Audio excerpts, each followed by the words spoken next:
غزہ میں طوفان بائرن نے بے گھر فلسطینیوں کی زندگی اور بھی مشکل بنا دی ہے۔ خیمے پانی سے بھر گئے ہیں، کھانے پینے کی چیزیں بھیگ چکی ہیں اور لوگ گندے پانی میں رہنے پر مجبور ہیں۔ جنگ بندی کے باوجود امدادی سامان کی کمی اور غزہ کی پناہ گاہوں کی حالت مزید بدتر ہو گئی ہے۔ اقوام متحدہ نے خبردار کیا کہ بیماریاں پھیلنے کا خطرہ بڑھ رہا ہے۔ خان یونس سمیت تمام کیمپ سیلاب میں ڈوب چکے ہیں اور عارضی خیمے بیکار ہو گئے ہیں۔ غزہ میں شہری دفاع ایجنسی نے 3 عمارتوں کے منہدم ہونے کی اطلاع دی۔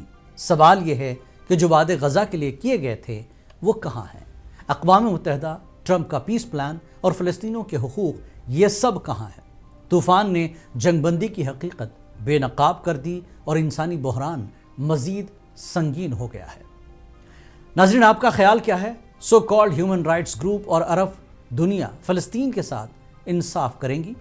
کمنٹس میں اپنی رائے ضرور بتائیں اور مزید ایسی خبریں دیکھنے کے لیے ہمارے چینل کو سبسکرائب کریں اور دیکھیں گلوبل سیناریو پر خصوصی پیشکش بیونڈ بارڈرز روزانہ رات 9:30 بجے صرف منصف ٹی وی پر۔